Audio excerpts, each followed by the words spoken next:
In Jackson, the crossroads of Michigan, a family also comes to a crossroads.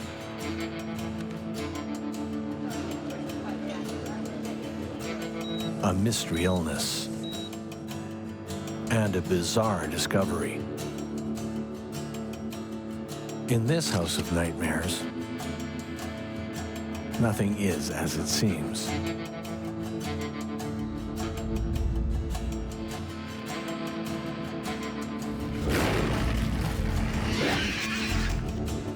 One police officer follows his gut instincts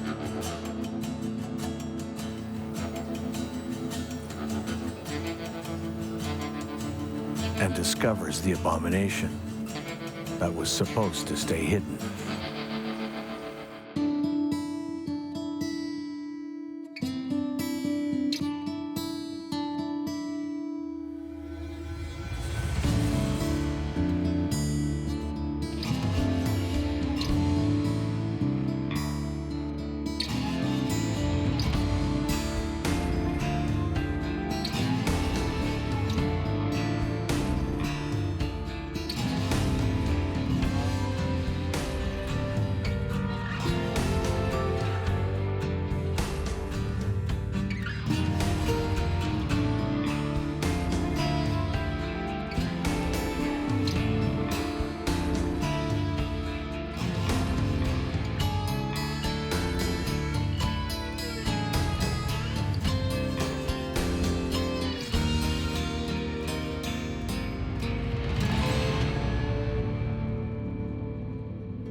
Along the Grand River, about 75 miles from Detroit, Jackson lies in central southern Michigan.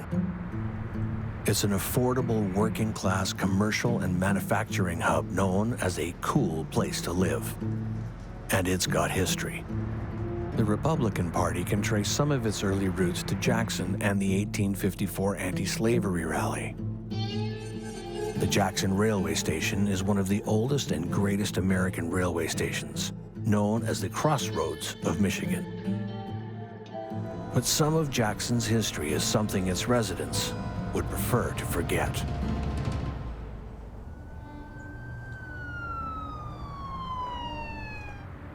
Officer Wayne Bizard is only 4 months on the police force when he makes a call to a rural township north of Jackson. They went to church quite frequently, and they didn't come to church. And so the daughter and the son became worried.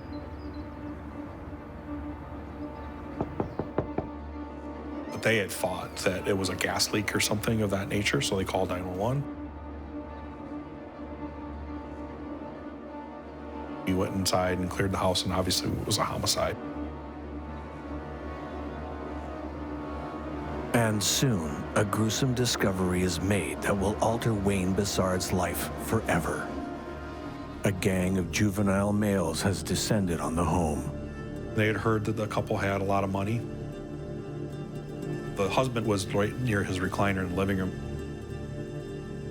He had obviously been stabbed multiple times in the back of the neck with kitchen knives still sticking out.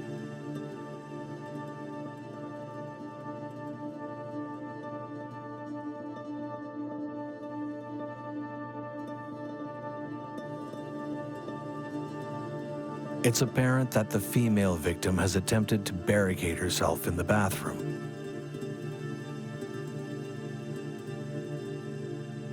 And again, the knives were sticking out of the back of her neck.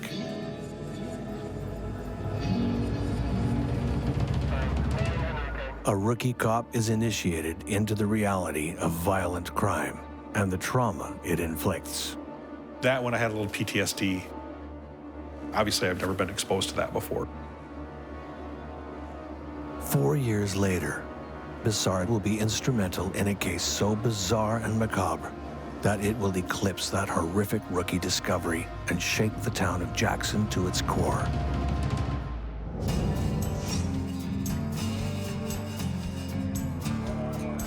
Kevin Lloyd Artz, known by his nickname Kip. He is the owner and head chef of the popular restaurant Kip's Pizza Taco House. Patricia Ann Powers, known as Patty.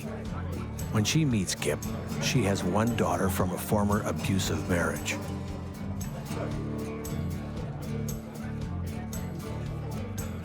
When Kip and Patty meet, things start to change for the better for both of them.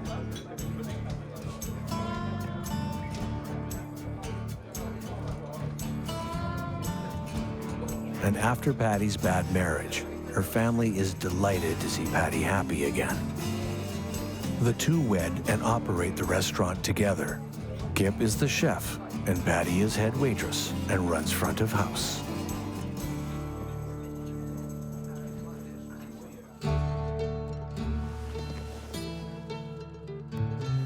Their restaurant and home are attached, so they never have far to go and are always together. Time passes in much the same way, and after being together for 12 years, friends and family say they've never seen a couple so happy.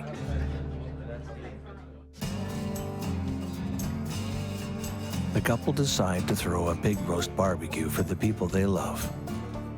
And having access to their own commercial kitchen, Kip and Patty are ideally situated to host.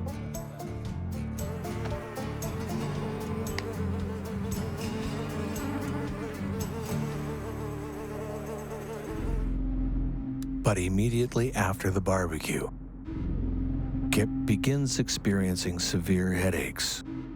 Patty wants Kip to see a doctor and have it checked out, but without health insurance, Kip is reluctant. But Patty convinces him.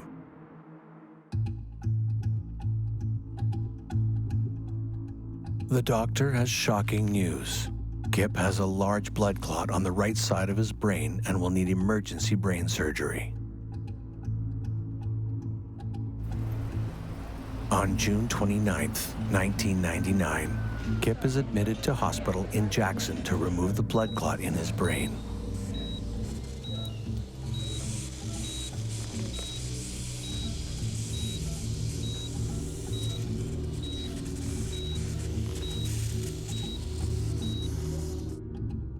Patty has no choice but to shut the restaurant while Kip, the restaurant's chef, is incapacitated.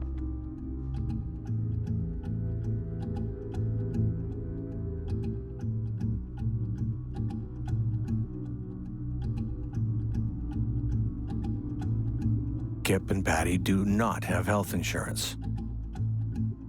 Big hospital bills are looming, and without the daily income that she and Kip rely on, compounded by not knowing when the restaurant will be able to reopen, Patty decides she needs some quick cash.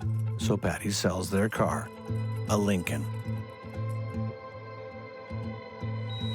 The blood clot is successfully removed from Kip's head.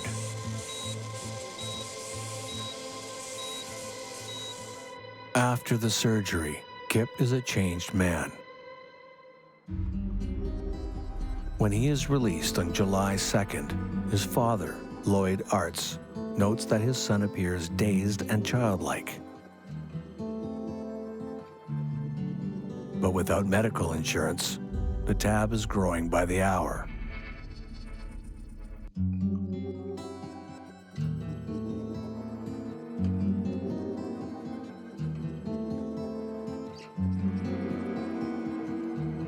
The concern over Kip's condition grows. As Kip's father notes, his son doesn't know what color his clothes are.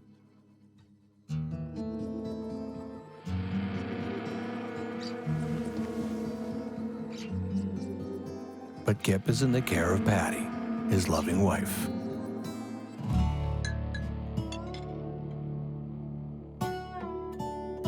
Kip will have some much-needed time at home to rest and recuperate. Patty is left entirely alone to care for Kip in their combined home and restaurant, which is usually bustling with customers.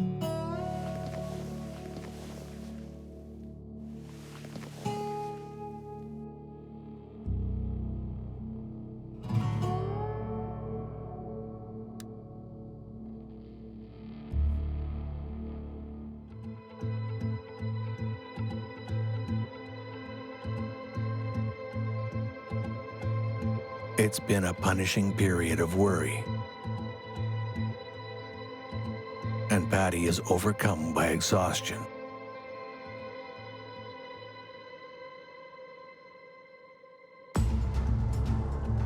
Until she senses something is terribly wrong, and the exhausted woman has only seconds to react.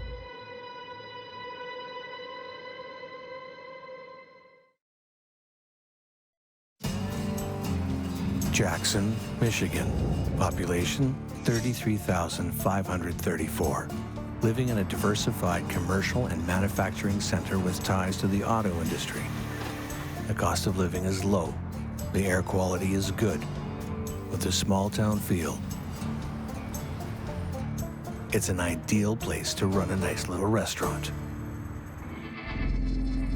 But on this night, these restaurant owners are vulnerable and alone, and the unthinkable is happening. Patty has been nursing her husband, Kip, who's just had emergency brain surgery to remove a blood clot.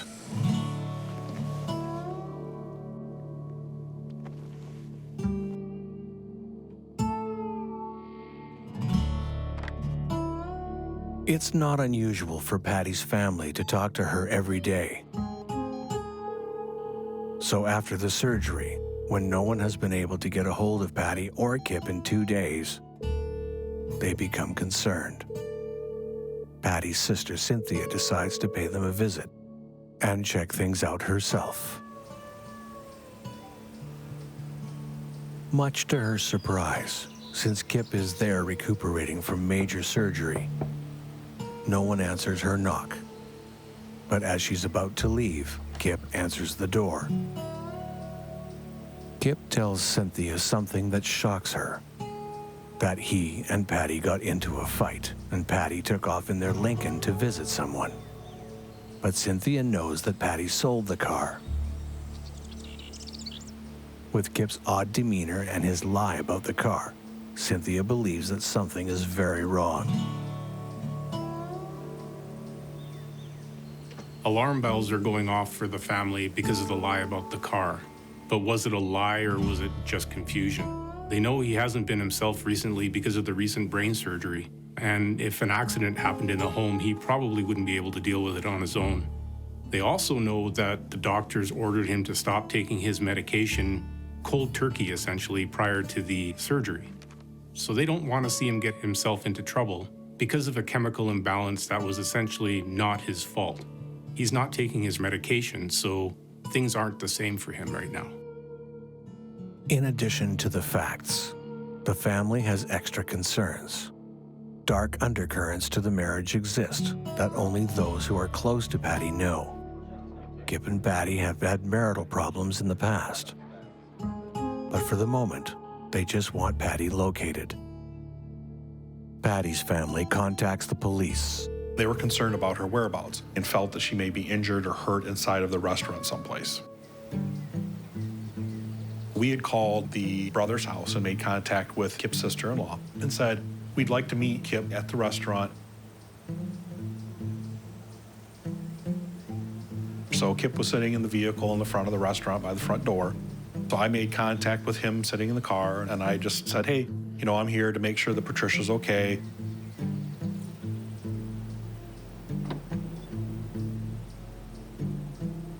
So he reluctantly went to the front door of the restaurant to let me in.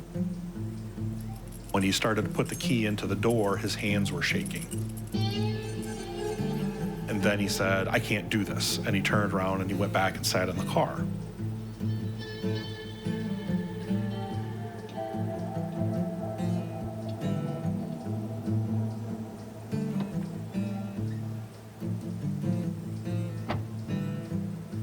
So I went back over to him and I said, let's just look in the restaurant. She's not here, right? Nope, she's not here. Okay, let's just look in the restaurant, make sure she's okay, that she's not here, and then we can get out of your hair. They'll leave, you can go to your brother's house. Reluctantly, he got out of the vehicle.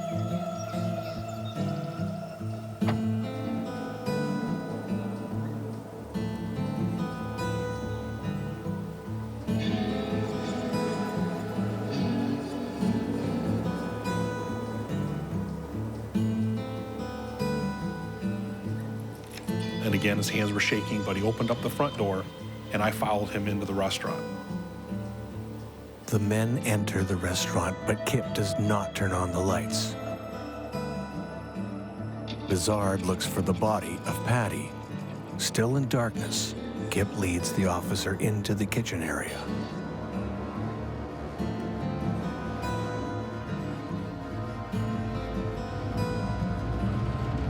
When I walked into the kitchen area, I noticed there were some paper towels that had been sitting on the floor. It looked like it had dried meat blood on it, the kind of stuff that you would if you were, to open up a package of raw hamburger. That's what it kind of looked like to me. And then next to it was a large garbage can, which had some of the same type thing in it. Well, the restaurant had been closed a couple of weeks. I had known that, so I thought that was kind of strange, but maybe not out of the ordinary for a restaurant. Officer Bizarre has one last look for Patty, but he sees no sign of her.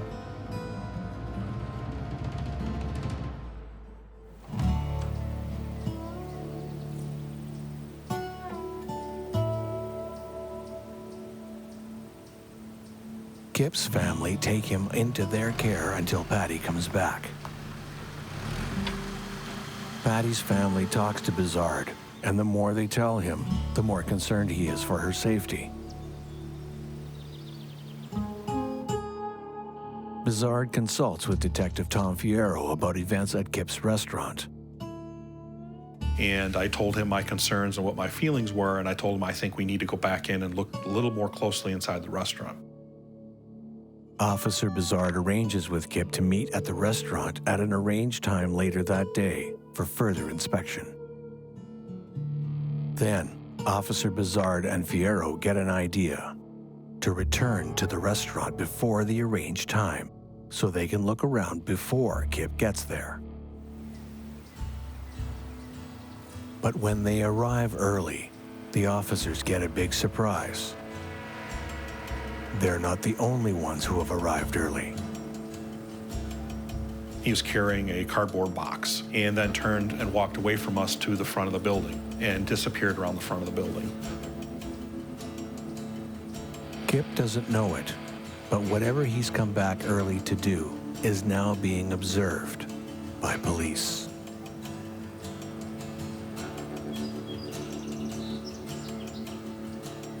They learn that Kip has come back early to tidy up. The kitchen was never properly cleaned after the big pig roast he and Patty had hosted before his emergency surgery.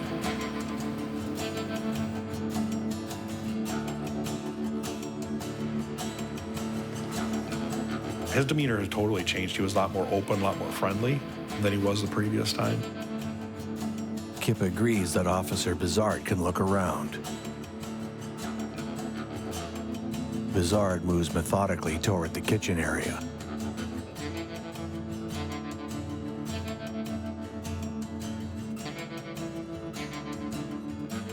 So what I immediately noticed inside the kitchen was a large pan, a stainless steel-like baking pan, and it had cooked on meat all over the inside of it. And I thought, well, it could be part of a pig roast. I don't know.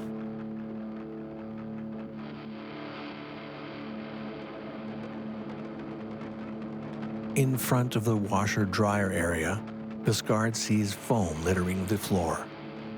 Inside of the dryer, it looked like there was foam or something in there. So I looked in there, and it was just chunks of foam. It was like somebody had stuck a pillow or something in there, and it disintegrated inside the dryer.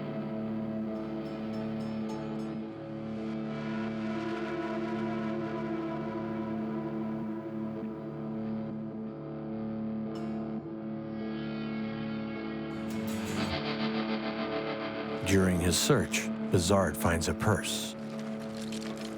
Then he realizes he may be able to confirm it belongs to Patty. Bizarre sees that Patty's sister Cynthia has arrived outside, and she may recognize the handbag.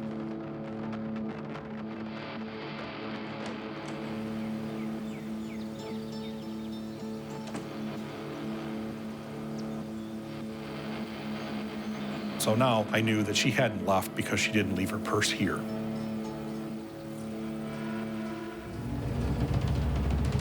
So I thought, at this point, I'm outside already. I'm gonna go find out where this box was that Kip was carrying.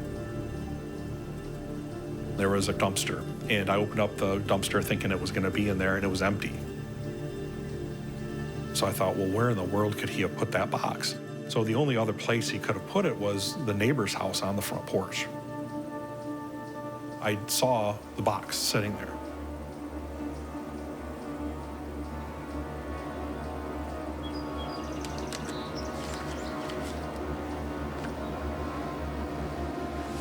And when I opened up the box, there was a clear plastic bag. And then inside the clear plastic bag, I can clearly see a human head, which had appeared to be, cooked. So at that point, I knew I had found Patty and that she was no longer missing.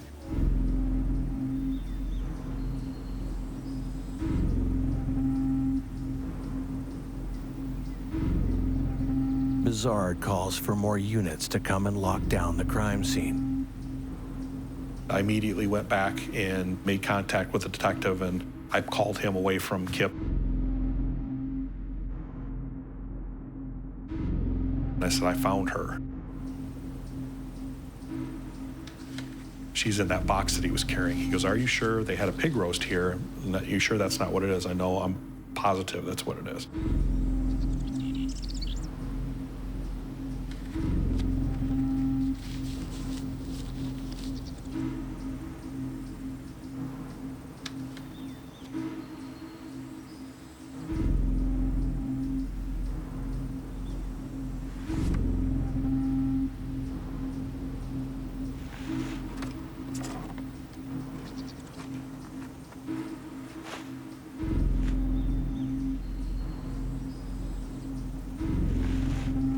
There was still hair. The skin looked like it was crispy. You could still see your eyes clearly, and you could still see the skin, but it still had some, you could tell it was a human face.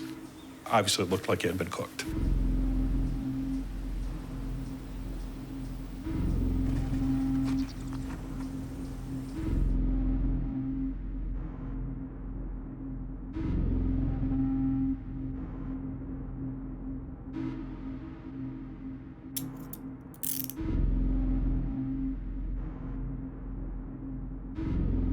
The officers take Kip into custody.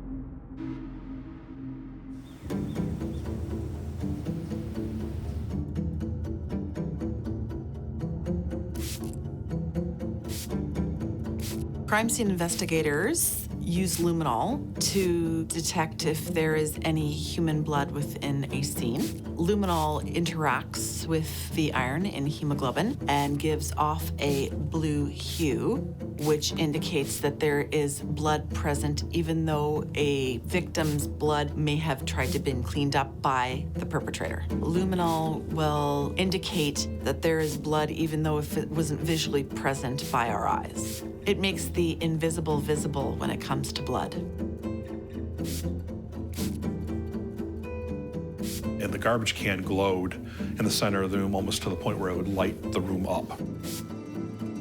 When luminol was used in this case, it showed that there was blood present in multiple locations. The locations within the carpet in front of the couch, and present on the kitchen floor and the kitchen counter, and there was enough blue hue within that kitchen to make it glow. It's likely that Kip kills his wife Patty while she's lying on the couch, hitting her in the head with a hammer. The importance of you trying to find out the patterns of blood, and that's when they rely on blood pattern and splatter specialists within police departments to determine where the victim sustained all of their injuries and then how the victim was moved from that location and suspected to have been taken into the kitchen where a lot more blood was located through the luminol. The fact that all of the blood and the blue glow from that luminol indicates that there was a very morbid and graphic scene and that the victim ended up being dismembered within that kitchen area. When you come present onto a scene where there is suspected to be a deceased body and there is luminol that is glowing and blood patterns that are present, why would an individual take the time to wash items in a washing machine? That would be a red flag, thinking that they were using items and trying to get rid of some of the evidence that were present on those items. So that all would have to be captured by the forensic identification team and gone through to see what type of evidence he was trying to destroy on those items. Kip dismembers Patty's body and bakes the bones and boils and cooks the remainder in the oven for what is estimated to be about 40 hours. Investigators find several axes that are suspected to have been used to chop Patty's body into pieces. When a body has been found to be dismembered, an autopsy by a forensic pathologist occurs to make sure, for example, that the bag of bones and flesh that were found are actually human, and they do match the dismembered head that the police found. So the DNA and all of that needs to match to make sure that we don't have more than one body at a scene and more than one victim. Rumors spread that the newly dubbed deep-fried killer, Kip, has served his wife to restaurant patrons. But this horrific and bizarre case is about to get even stranger.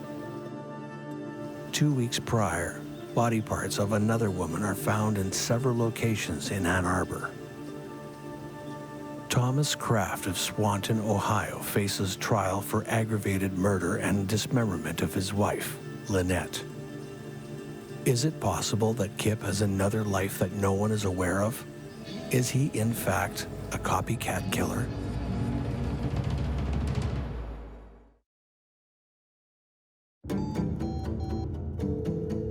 A call about a missing family member leads Jackson, Michigan officers to an unspeakable discovery. Kip Artz has murdered and dismembered his wife and attempted to dispose of her by cutting her into small pieces and breaking down the body by cooking her. Is Kip a copycat killer inspired by the recent Thomas Kraft killing and dismemberment of his wife, Lynette? The Kraft murder is another seemingly happy couple with hidden undercurrents to their marriage. In June of 1999, just prior to Patty's murder, pieces of Lynette Kraft's body were discovered. The feet were discovered in a garbage bin outside a fast food restaurant, and a severed head was located in a landfill. This occurred in the very nearby Ann Arbor, Michigan, and likely Kip would have heard the story and the details in the news, so it raised the question of whether this may have been a copycat of some kind. At the end of the day, however, no clear association was ever made between the two cases. Most people who knew Kip and Patricia both said how nice people they were, and that Kip was a really nice guy, and they couldn't believe that it had happened. Over the course of their 12-year marriage, countless people would have gone through the doors of their taco restaurant. Many of them recounted the fact that it was a peaceful and enjoyable place to eat, and they all commented about the love that Kip seemed to have for his wife. Often investigators will go to the people who are closest to the victim to see if there are any underlying secrets. Investigators speak to the family of Patty Artz, and the picture of this harmonious marriage comes into clearer focus.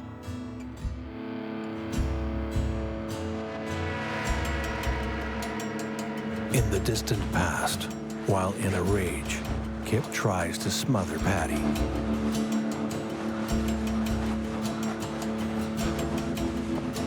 Kip seeks help, and with medication, the couple find a way to stay together. But neither are happy.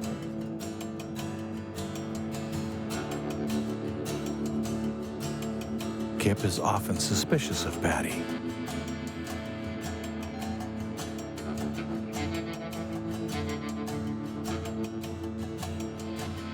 There is ongoing marital tension because of Kip's use of marijuana and alcohol.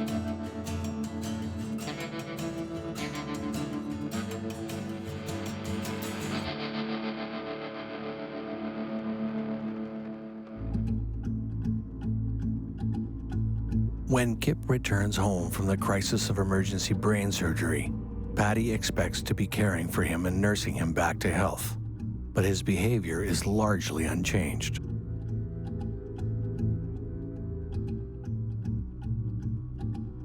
Patty is angered and concerned that post-surgery, Kip will not alter his marijuana and alcohol habits despite the stress and worry she and the whole family have experienced. His paranoia about Patty's phone use continues. When Kip and Patty throw the pig roast, it's a major source of conflict between the couple. Kip is furious about the expense, but to make matters worse, the corn they purchase is infested with bugs, and Kip and Patty argue. The party is a success, but behind the scenes, it's a far different story.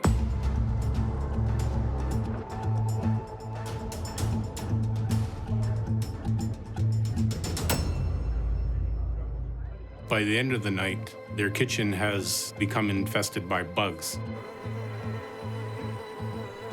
And Patty uses bug spray to try to fumigate the room. And this enrages Kip.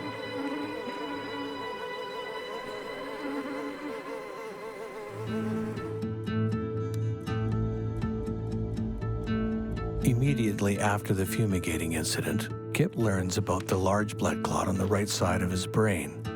At first, the couple are afraid. Then, fear turns to blame. Kip is convinced that his exposure to the bug spray triggers his blood clot, and it's all Patty's fault.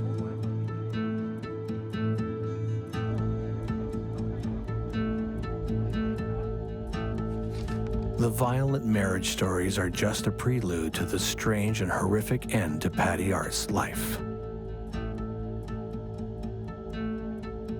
Kip claims that when he is left alone in Patty's care after his brain surgery, he has an unnerving belief that Patty has become a threat. She leaves him in bed and lies down on the couch.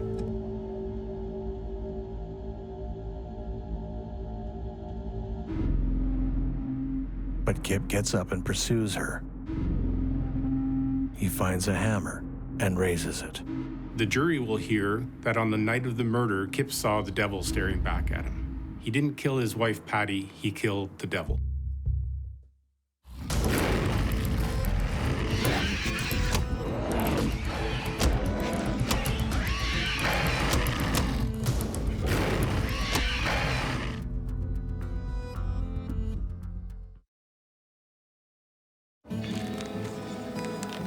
Police discover Patty Artz murdered and dismembered, and her body cooked by her husband Kip in their restaurant. Their marriage seems like a good one, but close family members reveal that the relationship can veer from dysfunction to violence.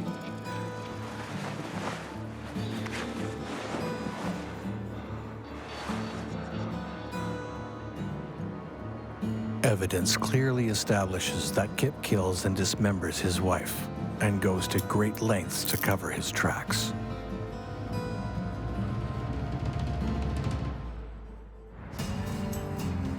At trial, defense maintains that the defendant is mentally insane and not responsible for his actions.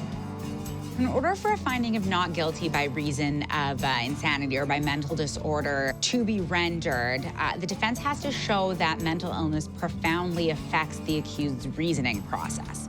So in this case, because there's evidence that Kip recently had brain surgery, that could be a fairly compelling argument. Kip regularly takes antidepressants to treat his depression and stress, and is told by his doctor to stop taking his medication at the time of his surgery. Defense argues that because Kip isn't allowed to taper off his medication, this results in dangerous mood swings. The prosecution does its best to minimize this theory, but there's no way to know how the jury will swing. Well, I'm obviously not a doctor, so I don't know what kind of effect that's going to have on people, but I do think that whether he was temporarily insane, obviously he was insane to do what he did. Numerous family members and friends see Kip after surgery. Descriptions range from dazed, dopey, and childlike to conscious of what's occurring. The defense calls a team of medical experts who testify that Kip lacked the capacity to appreciate the nature, quality, and wrongfulness of his conduct, and has an impaired ability to think in a logical and rational manner. The defense stresses to the jury that Kip killed her because he believed she was the devil, or says he killed her because he believed she was the devil, which is relevant to their argument of not guilty by reason of insanity because it could potentially be evidence of psychosis. The prosecution shows evidence that in 1992, Patty consults a divorce lawyer due to physical and emotional abuse in the marriage. Although they found a way to continue on together, the problems never stop. The marital tension due to Kip's alcohol and marijuana use is ongoing. Evidence shows that less than 1 year before, Kip speaks to a David Whiting because he wants Patty to come up missing. Kip asks if Whiting knows anyone who could do it. Kip tells Patty's son-in-law about how Patty can push his buttons and asks him if he ever feels like killing his own wife. Kip speculates on how much it would cost to hire a killer. In the 1980s, it is shown that Kip has a conversation with a friend about the capture of a serial killer. During the conversation, Kip says that he can commit a perfect murder by cutting the victim up, boiling the meat so that the corpse will not stink, and then throwing the meat into a dumpster, like all restaurants do. The physician's assistant who treats Kip has yet more damning comments. He reports that post-surgery, Kip is still angry about the bug spray, and he still blames Patty for his brain surgery. Kip is also furious about the way Patty babies him post-surgery. The prosecution is able to call a competing team of medical experts. So the defense is calling their experts to try to prove that Kip was insane at the time of the incident. And what the prosecution's experts are going to testify to is that, in fact, he was capable of reason and that his actions were deliberate. The head of neuropsychology at the hospital assesses Kip and finds that Kip is able to converse in a logical, rational manner. Can it be proven without a shadow of a doubt that Kip is in possession of his faculties? So the prosecution tries to show that there was both evidence of tension in the marriage, leading to a potential motive, as well as evidence of premeditation, and that Kip was not insane at the time of the murder. Now, the prosecution's going to argue that Kip's method of disposing of the body shows evidence of premeditation, shows evidence of forethought, and a level of reasoning that's not consistent with a finding of not guilty by reason of insanity. No one questions that Kip committed the crime, but the defense has made a compelling argument for Kip's diminished mental state. The fact is, he's had emergency brain surgery mere days before the murder. Will the jury find him not responsible and not guilty due to insanity? There is no doubt that Patty Artz was bludgeoned to death, dismembered, and cooked by her husband in their commercial kitchen. But was her murderer mentally insane at the time and therefore not culpable?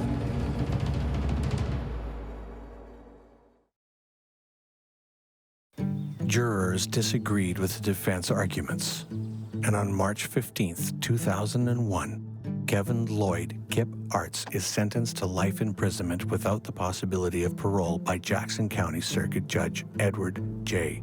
Grant.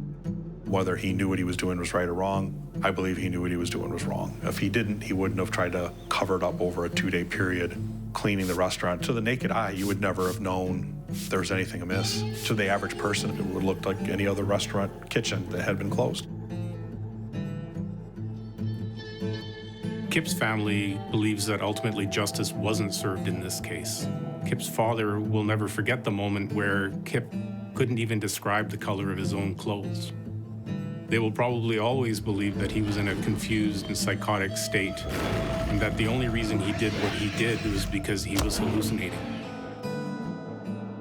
Kip's Taco was one of those places everybody liked to go eat, and the Patty and Kip were very well liked. And then the other part was the rumor about whether he was feeding Patty to the patrons. But yeah, so it's a small town, so everybody knew about it. It was big news for Jackson for quite some time. Kip serves his sentence at Gus Harrison Correctional Facility in Adrian, Michigan, but he makes an appeal. So in this case, Artz attempted to appeal his conviction based on what we would call fresh evidence. So evidence that wasn't available at the time of the original trial and that could potentially have an impact on the verdict at that trial had it been available at the time. And in this situation, what Artz tries to argue is that he was a victim of marijuana psychosis at the time of the murder. So while there was evidence of his marijuana use presented at the original trial, there was no evidence presented about whether or not he was experiencing psychosis because of his use. And in the end, this appeal is unsuccessful.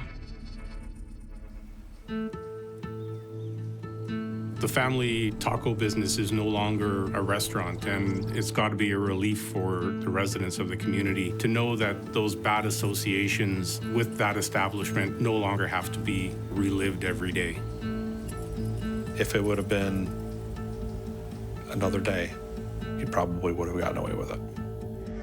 There is a definite level of satisfaction knowing that your investigation has ultimately put the person responsible in prison, and Kip is now serving time behind bars.